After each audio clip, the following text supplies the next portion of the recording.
Shalom, South Africa. You know what?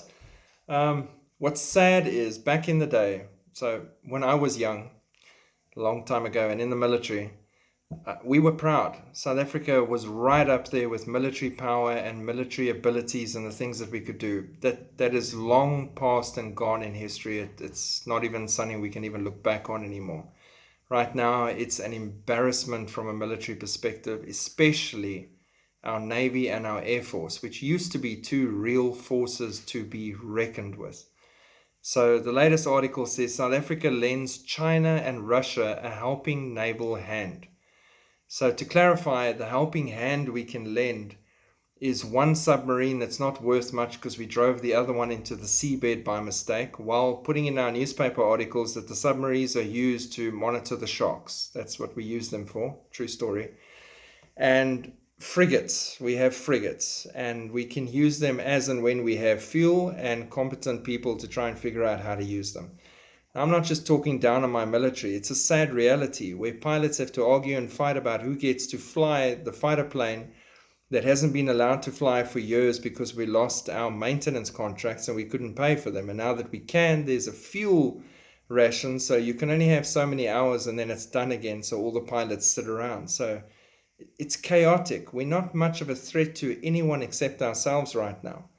And we're not giving them a helping hand in a military sense of the way like we would have in the past. We're giving them a helping hand in giving them ground and giving them position.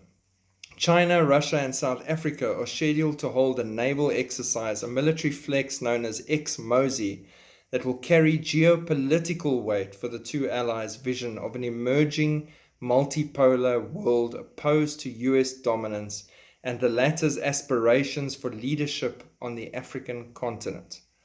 Last week, China, Russia, and South Africa agreed to conduct the trilateral naval exercise between February the 17th to the 24th off the coast of South Africa's KwaZulu-Natal province in the Indian Ocean. Exercise Mosey will involve search and rescue vessels in distress, officer of the watch maneuvers, gunnery, force protection, and air defense exercises. Chinese People's Liberation Army Navy ships, 2 Russian Navy ships, and 1 South African Navy warship will participate in the drills. The one. Next month's planned naval exercise may be an attempt by China and Russia to show themselves as alternatives to Western-led security arrangements. China and Russia are aiming to bring South Africa into their vision of a multipolar world order, wherein the former two have more say in international decision-making while using the latter as a gateway to expand their influence into the African continent. So there you have it, exactly what I'm saying. We're the gate. We used to be the soldier at the gate, and in the dark, so that things would go bump in the night, we could stop, and people were really worried about our capabilities because it was epic. And we had Israeli involvement and training and systems and everything as well as the rest. But now we're the gate. You can come through. Use us as a positioning point. So it's interesting. We've always known this. And I mean, NATO wants Africa. America wants Africa.